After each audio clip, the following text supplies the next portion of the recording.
The Sodder family gathered for a quiet Christmas night, unaware it would be their last together. The younger children begged to stay up late, excited for the morning to come. At 12:30 a.m., Jenny Sodder woke to the sound of the phone ringing. A strange woman asked for someone Jenny didn't know, then laughed and hung up. When Jenny checked the house, she found the lights still on and the door unlocked. Moments later, a loud thump hit the roof, followed by a rolling sound. Minutes after that, flames erupted from the downstairs office. George and Jenny escaped the burning house, but 5 of their 10 children were trapped inside. In just 45 minutes, the Sodder home collapsed into ashes. When dawn arrived, nothing was left but smoldering ruins, but when they searched the ashes, no bones were found. Authorities blamed faulty wiring, but the Sodders knew the wiring was fine. Strangely, the house lights were still on as the fire started. George tried to climb in to save the children, but his ladder was gone. The next day, the ladder was found thrown in a ditch 20 meters away. Their phone lines had also been cut. A witness claimed to see a man watching the fire from the road. Some neighbors remembered hearing a loud thump before the flames. Every clue raised new questions and no answers. Despite the wreckage, George Sodder refused to give up. He placed a billboard along the highway with pictures of the missing children. The sign stood for nearly 40 years, a plea for answers. Leads trickled in. Some said they saw the children far from Fayetteville. One witness swore they saw the children in a car on Christmas morning. Another claimed they lived with distant relatives under false names. Jenny Sodder wore black every day until her death. In 20 years, a letter arrived containing a photograph. It showed a young man, and on the back, "Louis Sodder, I love brother Frankie." But inside the letter, there was something else, a code. The letter had no return address. It was postmarked from Central Texas. The photograph showed a man in his 30s. He resembled Louis. On the back was a message, "Louis Sodder, I love brother Frankie." The meaning of Frankie and the numbers that followed remain a mystery. The Sodders hired a private investigator to trace the letter. The investigator left for Texas and was never heard from again. George and Jenny died without ever learning the truth.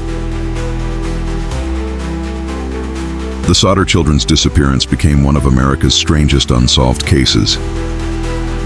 For decades, the Sodder family refused to stop searching.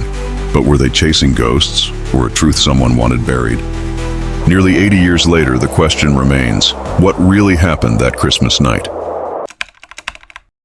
The Sodders believed the photograph was real, but they needed proof. They started asking old friends if they recognized the man in the picture. Some were convinced it was Louis. Others dismissed it as a cruel trick. Desperate for answers, George Sodder took the photo to the police. But the authorities refused to help. To them, the case was closed. Left with no options, George and Jenny hired a private investigator. The detective analyzed the handwriting, the stamp, and the type of paper. He traced the letter back to Texas, but the sender remained unknown. Then, after days of examining the details, he looked at George and said, "The letter is real, but someone wants you to stop looking." Jenny clutched the photograph tighter. George's expression darkened. The weight of the words sank in. Was this a warning or a threat? Determined, the detective left for Texas to investigate further. But he never contacted the Sodders again. No records of him reaching Texas were ever found. No one knows what happened to him. One of the earliest theories, the Sodder children were kidnapped. But if they were taken, how? The fire was fast, too fast. A witness recalled seeing a man watching the Sodder home days before the fire. Neighbors later remembered a car parked near the house that night, engine running. And then, the strangest testimony, a woman claimed she saw the children. She said they stood at a roadside diner, watching the fire from a distance. Some believe the case was tied to organized crime. George Sodder was outspoken. He publicly criticized Mussolini. His past in Italy and his anti-fascist views may have made enemies. Did someone want revenge? A warning? A message? In the years before the fire, George received threats. One caller said, "Your house will go up in smoke. Your children will be destroyed." Some suspect local authorities played a role in hiding the truth. The fire chief claimed he found bones in the rubble, but later changed his story. Experts say there should have been bones left after the fire, yet nothing was found. Did the fire chief cover something up, or was someone higher up involved? Why did the police refuse to investigate the missing children? Another theory, the Sodder children were given new names. Could they have been raised in another family, never knowing the truth? Some witnesses swore they saw them in different towns years later. The cryptic letter sent in 1968 seemed to confirm that Lewis was alive. But if he was, why wait 23 years to send it? And then there's the code, A90132 or 35. Was it a military record, a prison ID, or something more secret? The Sodder family home burned down on Christmas Eve, 1945. But 5 children didn't die in the fire. They vanished. If they were taken, why didn't Lewis return?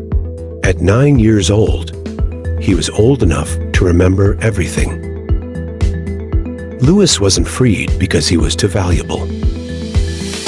If his family got too close to the truth, his life could be used as leverage. He wasn't a missing child, he was a hostage. The letter had written, "I love brother Frankie instead of my brother, Frankie." It suggests he grew up in any church. In 1968, a letter arrived. It wasn't addressed to George. It was for Jenny. The Mafia had already used his children to hurt him once. Now they were targeting his wife. After the letter, George changed. I believe he knew what the code means, but decided not to speak about it. Nothing could be done. He never hired another investigator. Because he knew the code, he knew nothing could be done.